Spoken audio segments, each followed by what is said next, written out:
And press this button. Right. Welcome, everybody. I am Beth Rattay, the Artistic Director of the Boston New Music Initiative. Welcome to our composer interview series. Right. Welcome, everybody. I am Beth Rattay, the Artistic Director. Sorry, I had a technical problem. Okay, continuing. Welcome, everybody. I am Beth Rattay, the Artistic Director of the Boston New Music Initiative. Welcome to our composer interview series. I'm going to have to deal with that in a second. You guys can still hear me? Sorry, technical. So we'll just start over. I'm Beth Rattay. I'm the Artistic Director of the Boston New Music Initiative. Welcome today to our composer interview series. Today we're talking to Osnat Netzer. She's a wonderful composer, born in Haifa, Israel, and has been in the United States for almost 2 decades, I think. She's going to be sharing a little bit about her music and her work, and she's currently a professor at DePaul University. So welcome, Osnat. It's great to see you. Thank you so much for having me. Yeah, it's so fun to be able to talk about music from the luxury of my being at home and being comfortable, not standing in front of a huge in the big room.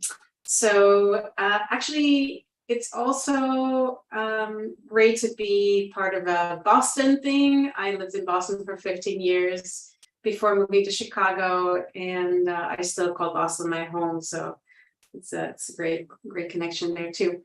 So I debated which piece to present to you guys today, and then decided to go with a piece that is just really fun for me to talk about. It was very fun to write. And so I'm going to share my presentation here. And almost ready.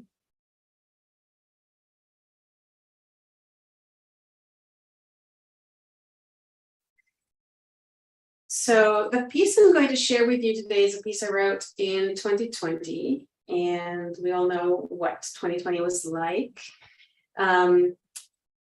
We were in quarantine and feeling a lot of uncertainty and distress. And I was browsing my Facebook, or actually my sister's Facebook page, and until I saw this poster from a friend of my sister's. This is a poster made by Liron Cohen, who lives in Jerusalem. And she's an artist. She's actually a tattoo artist who also does a lot of visual arts in addition to tattoo. And then she made this poster, "I'm fucking Zen," which just felt extremely apt for the time and place and things we were going through. And it was what initiated the piece that I wrote for Noise Saxophone Quartet. Noise are a Chicago-based group. They've existed for, I think, the last maybe 5-6 years, and they are extremely athletic and they can play pretty much anything. So that was a fun kind of thing to think about. What can I do that will really showcase their athleticism and the things that they do so well? And what I ended up doing was playing a lot with microtonality and with triads and a couple of 7 chords. And I treat the triads and 7 chords quite ironically. And I'll show you what I mean in a moment. The other aspect is, of course, it's, if you want to write something very athletic, rhythm can be a huge component of how you think about the agility of the instruments. So I'll show you the process by which I wrote this piece. I hope that there's a lot of composers who are watching this, because this is a very much, here's how I do this kind of talk. So why did I choose microtones and triads? I like the two extremes of those. I like that anything that you hear is either very microtonal, very, very narrow, and representing something very confined, like we were in quarantine. And then those triads, which seem totally out of place with a microtonal sound world. And so the way that I describe it after the fact is that those two extremes live together in the same theme, and that the piece undergoes musical processes that winnow one element or another, highlighting the internal battle of trying to maintain Zen and then feeling the stress and confinement of quarantine and global pandemic. So, I've already touched upon some of these things. I'll tell you more about why this is a process-based piece and what that means to me, and how the piece came to only have one theme and one theme only. So the piece, when I don't know where to start as a composer, sometimes what I do is I give myself a little composition exercise. And I think I was reading a lot of Messiaen's technique of my musical language and his ideas about all different kinds of augmentation, rhythmic augmentation. And that prompted me to just kind of take a piece of paper and write a little exercise. I actually have a piece of paper here, the exact piece of paper that I used. This is what I had. Just giving myself some things to do to start the process. So the idea was, and I'll show you this, I copied this and I'll show you what that looks like when I actually do the exercise. I told myself, okay, first of all, create a rhythmic phrase. So don't think about pitches, just do rhythm. And this is not the piece. This is just like, I want to just illustrate what that looks like. So here's an example of what that could be, a little rhythmic phrase. Then copy the phrase on different rhythmic values in canon. So same exact rhythmic phrase, but this is different levels of augmentation. So here it's segmented by ×2 and offset, and here is here it appears in triplet form, and again offset as a canon. And then notate the composite rhythm. So take every single attack that appears and write all these attacks on a single melodic line or single rhythmic line, like this. So if I take these exact rhythms and just tell the computer software what they should all sound like together, we should get this. And then I gave myself the exercise, okay, now give pitches to the original rhythmic phrase. And this is just an illustration, not exactly the exercise I did, but just for the purpose of creating something small to show you the process, use transposition, inversion, and other operations to give pitches to the line in other rhythmic values. So what you hear now is everything played basically at the same time. But a lot of these notes are not happening exactly at the same time. So I can just take those notes where they appear and just, again, write them all out in one melodic line. So, I gave myself this little exercise, not knowing yet what the piece is. And there's another part of the exercise, which is now that I have these little lines and I have the composite melody, I gave myself, the idea of, okay, now pass that line between 4 people.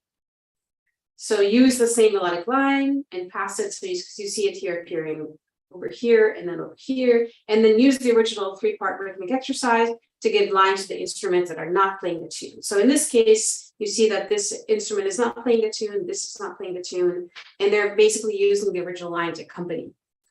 So that was a really, really fun exercise. And after I finished doing that, I I can actually play this for you so you can hear what this sounds like.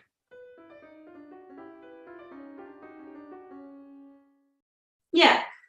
So there's a lot of unity there. There's some diversity, and it's just a little place to start.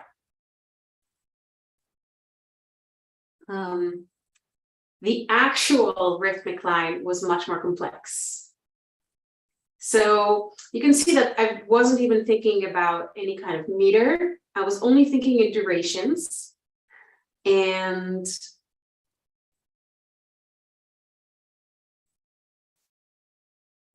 I experimented with all kinds of augmentation levels. Like, can I take it to quintuplets? Can I take it to, like, how far can I take it?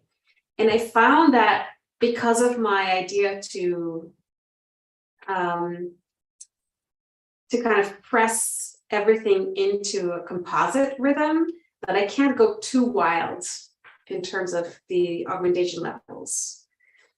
So I think I ended up with maybe, I don't know, 3-4 different types of augmentation levels for the piece. So what you see here, this is the original line, and this is how I interpreted it with pitches on a triplet level. So you can see that eighth note becomes basically, if we think of an eighth note as 2 16th notes, then here it becomes 2 triplet eighth notes, and a 16th note becomes 1 triplet eighth note. And so what I found when I was doing this is that there were certain places where there were pulsations, right? More kind of even pulses, like these 3 eighth notes in a row, or these 3 16th notes, and these 4 16th notes. I found that these were like the exception within this whole rhythmic line. And I think these exceptions is what caused me to think about, well, I have 3 notes, I'm just going to give them a triad. And that's why you see this triad. This is a minor triad. And okay, so these 3 notes became a major triad, descending. And then these 3 notes became this descending major triad again. And then these 4 notes became this major minor 7th chords. And then these 3 notes became a minor triad. So it was, from the rhythm itself that I found this kind of urge to use these materials. And then I decided everything that doesn't have this kind of cyclicality will be microtonal. And when I thought about these triads, I call them catchphrases. Because, when we start to hear them come back, that's the thing that becomes more memorable, because the microtones are probably not going to sound as memorable to our ears.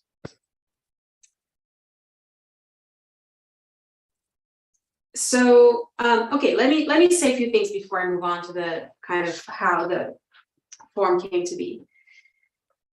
So, once I had this kind of melody and these rhythms and all of these kind of ideas of composite and using the line itself to accompany the composite melody, I just started making a list of all the ways in which I could treat this material. And after a while, I found that the list contained some items that seemed like a process, and some things that sounded like a texture. And just kind of reading through the list, I started to realize that the list was already in some kind of order. So if I just let things happen in the order in which this list suggests, I have a form that makes a lot of sense to me. And this is the form that I ended up with. So each player, before we even hear any part of the real line, I have these fragments of the line that you saw played at different speeds, and they gradually get longer and longer and become the line, at which point we have the line being played at different speeds by the players, and this canon continues while occasionally a player switches from playing the line to playing the composite of all other three people. So that requires a great deal of precision because there's going to be a lot of unison when they do that.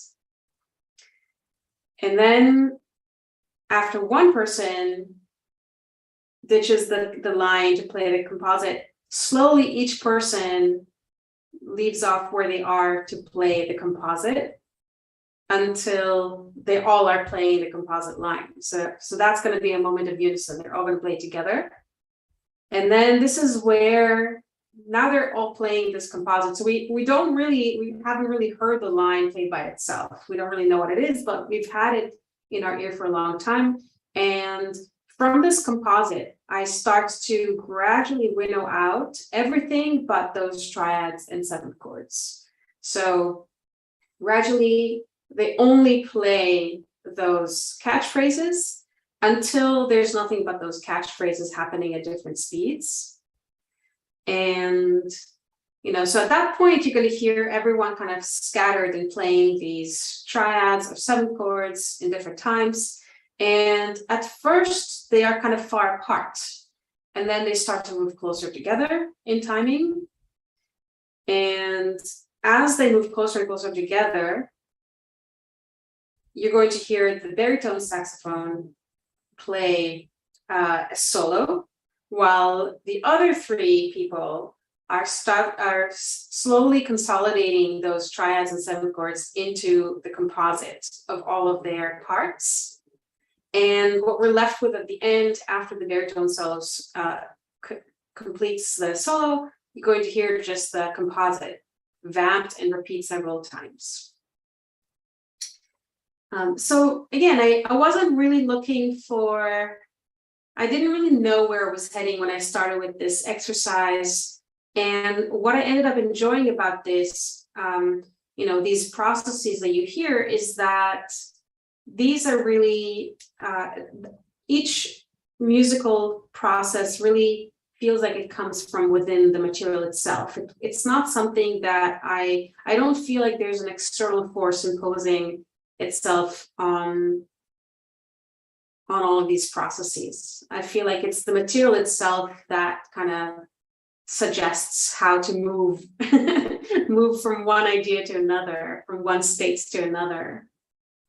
And so that's something that I just letting the piece do what it suggests to me is a very pleasurable process, and not trying to fight with the material or with what I want to do.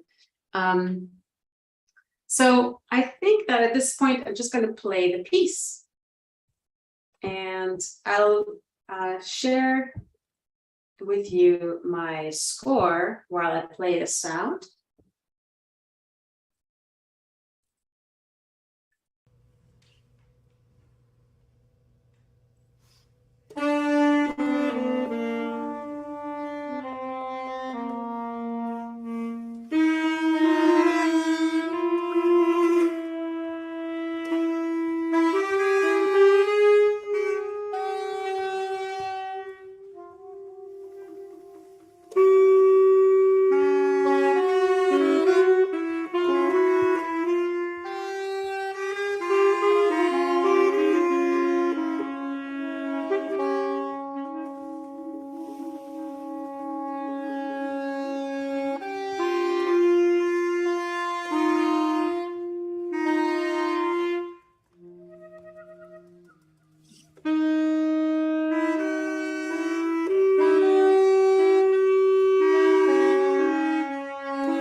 That's it.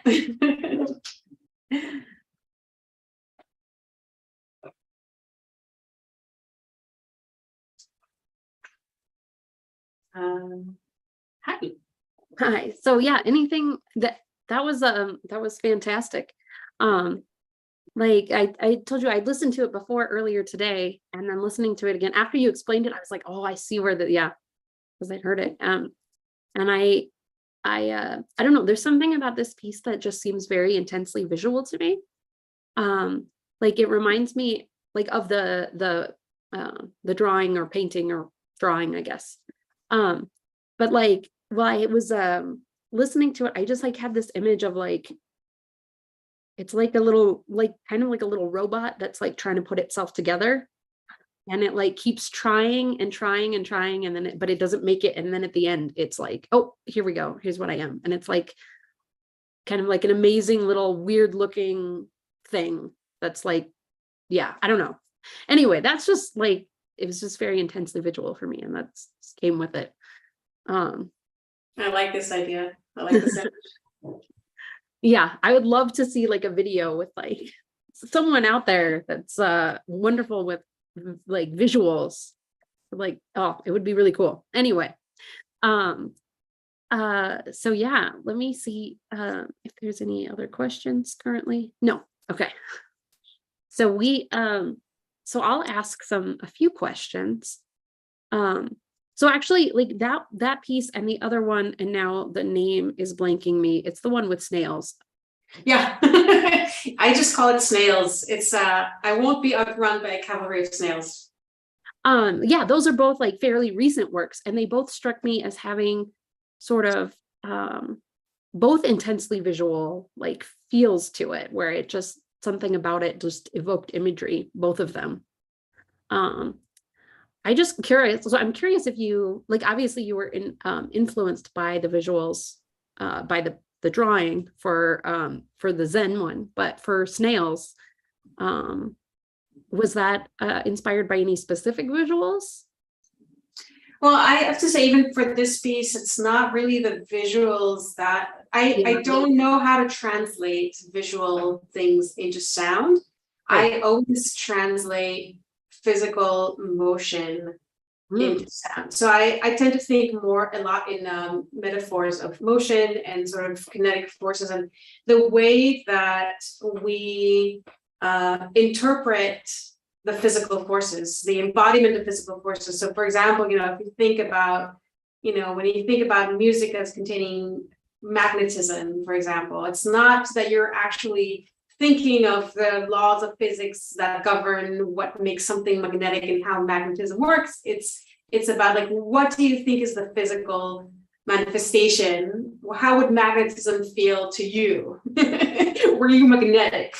So I think about these metaphors that are very physical, but more about the way that as humans, as people who are embodied, how we sort of perceive those physical forces. And that's kind of something that governs all of my music.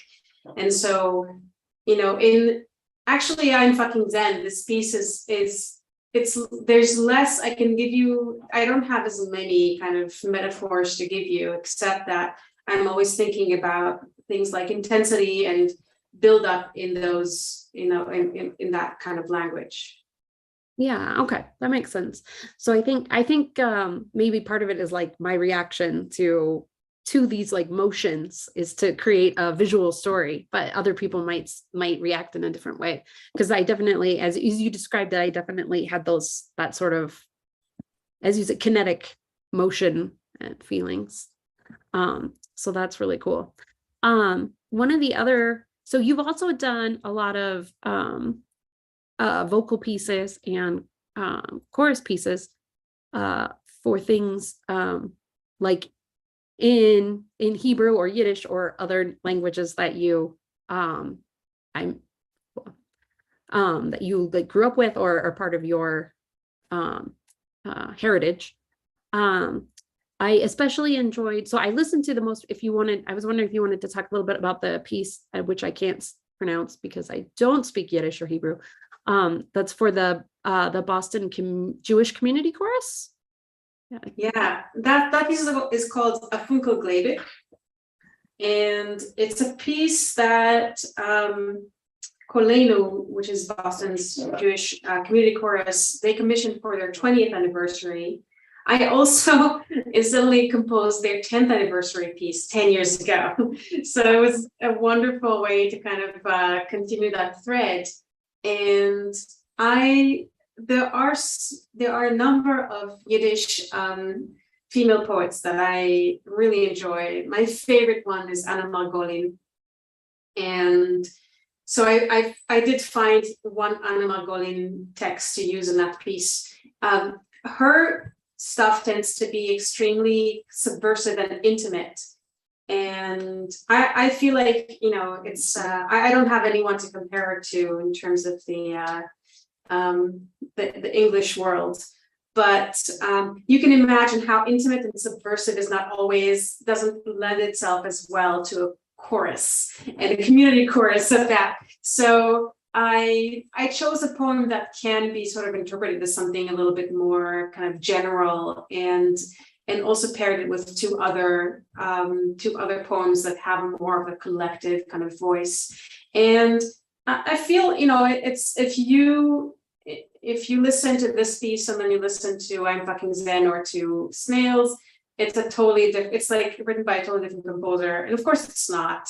I don't see myself as a sort of schizophrenic composer, even though I don't have like one style I write in.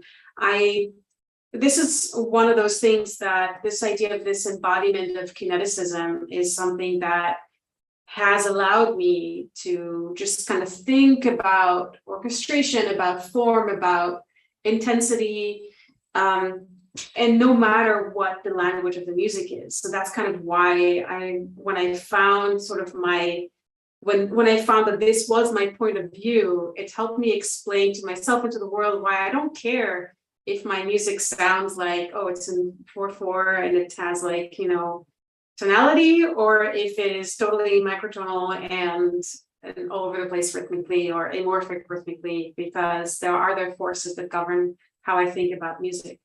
So if you don't know this piece, I do, I'm very proud of it, and I hope that people will go and listen to it.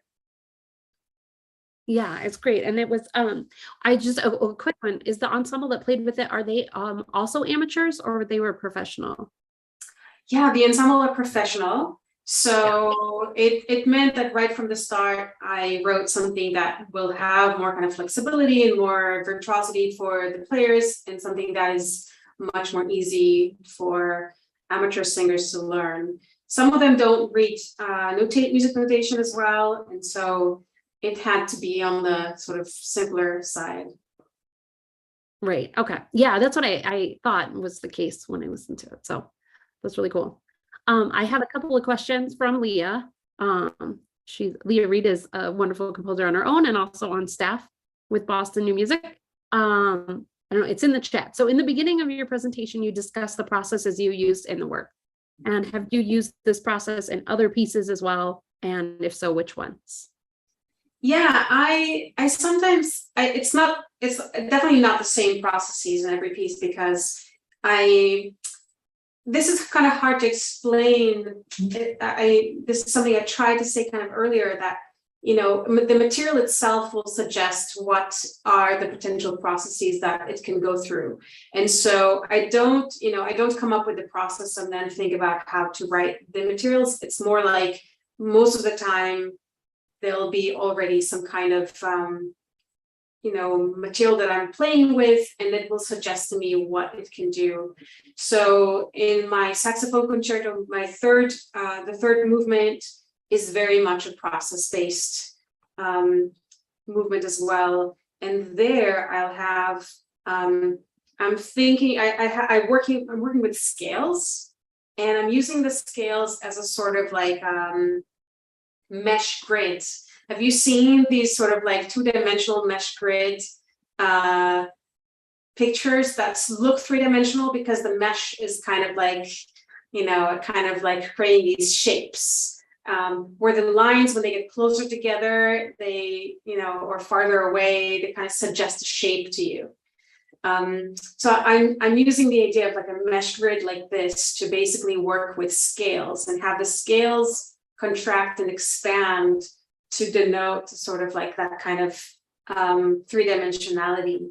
And I'm thinking about, rate of change and I'm, there's all kinds of things that stem from that concept that then governed how I wrote that movement. So that's one example. I think every example is going to be different. In snails, the processes are, I'm thinking of like a musical plane. So there's something that kind of is repetitive and static, but then there's like one thing that changes and then other things that stay the same. Even tempo, right? So there one tempo stays the same, and then another instrument will have a tempo that keeps changing and changing and changing. Or pitch, the same thing. One instrument will have a pitch that will almost like a Doppler effect will kind of gradually descend while other instruments maintain their pitches. And so, yeah, there's all kinds of ways in which I think about processes. And then should I look at the second question? When starting to compose a new work, do you often establish a set of rules? And if so, can you give examples of some other rules you've used? Yeah, so every piece is going to be a totally different thing for me, depending on usually who I work with. So I try to work from, okay, here are the performers, here's what they like to do, here are their abilities, here are their, their personalities, and that helps me decide which direction to go. And I like the pieces that I start with a set of rules because it's much easier to work that way, because you can always, like when you have a set of rules, you can always say, oh, this rule is not working for me anymore, I'm going to change it. And then you change it and you feel so much more kind of cozy as you're working on something because you have a game plan and you establish a set of rules, and then you establish a game plan of how to actually realize those rules, and you change them as you go. But other rules I've used, yeah. So I can, if you want, if you're interested in that mesh grid thing that I talked about, I can bring up another presentation and show you what that looks like. Oh, sure. Okay, let me see how quickly I can do that.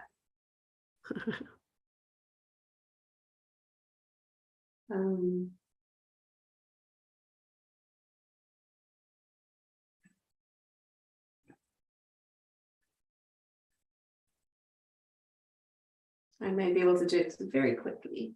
Let's see.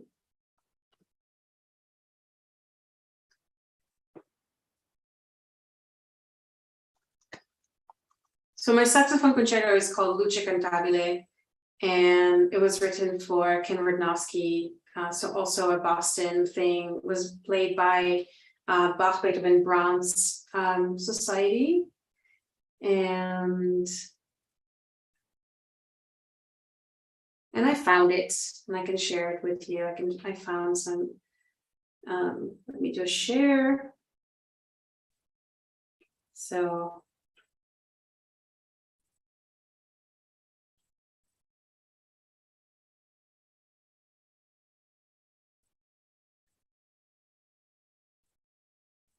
there we go. Okay. Yeah.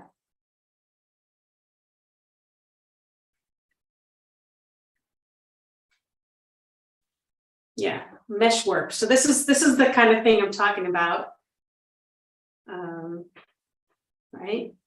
So this perpetually altering motion. And so I thought, what would be better than scales to present this kind of mesh? And so that's when I came up with this idea of like, okay, so if I'm using scales, they can be slow or fast. So I call this slow surface rhythm or fast surface rhythm. And then I decided, well, what is going to bring any kind of order to the scales? Like, we don't just want scales wandering around willy-nilly, right? We want them to kind of consolidate into some kind of harmony that we can understand.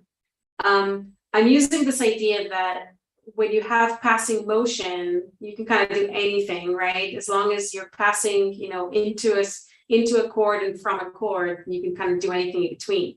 So I decided that every downbeat is going to be a chord that we kind of recognize. And that's if every single downbeat is a chord, then it means that that the harmonic rhythm is a single measure. And so if I make the measures longer or shorter, then I can play with a harmonic rhythm. And if I have measures getting shorter or longer, it means that there's a rate of change. So I can also play with a rate of change. How quickly are the measures getting longer or shorter? I can also play with the range of the entire orchestra. So am I working with the whole range? Am I working with just a small range, or just a low or just a high? Densities, how many instruments are playing? And then, if I'm working with chords, then I don't want the chords to all be the same. I want them to move from, greater consonance to greater dissonance, or vice versa. And I can also have the scales ascending or descending. So knowing that these are kind of like my parameters that I can play with, I decided what kind of chords to use, from the mild to the pungent. And then this is kind of like, this shows you what the form kind of became after kind of playing around with it. This thing right here is the sort of range, going from the full range of the orchestra up into just the high register to very small range, from fast surface rhythm to a slow surface rhythm. So it's kind of fun to think. I was thinking about, well, what happens if I have a fast surface rhythm, but a slow harmonic rhythm. And I let that move from that into a slow surface rhythm and a fast harmonic rhythm. So almost thinking like, what would we expect naturally to happen? And then what can happen in real life? How can I sort of negate the sort of natural expectations? So I just gave myself these exercises, but they ended up being really fun to work with. And and thinking about, well, okay, if you have a fast surface rhythm and slow harmonic rhythm and you switch them, then what can you do further? Like, what other configurations can you use? And by just exploring those different configurations, you have a piece. So that's kind of how that's kind of how that piece coalesced.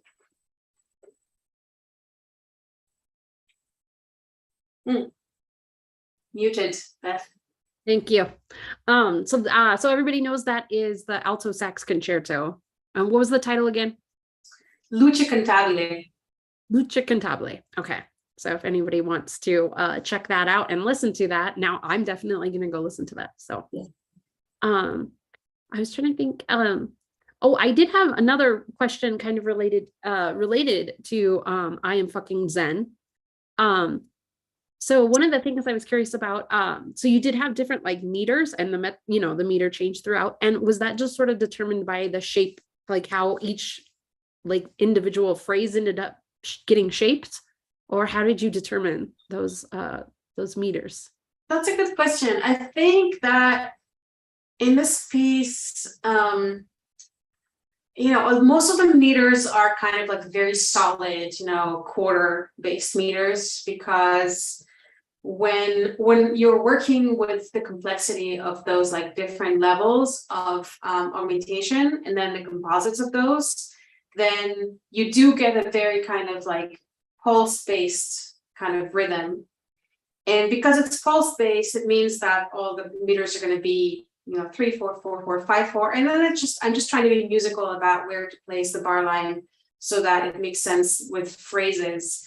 But it's so interesting, like the sort of play of rhythm will determine kind of like how meters are also going to be showing up. And this, I feel like in this piece, meter is actually relatively simple because of the way in which it's constructed.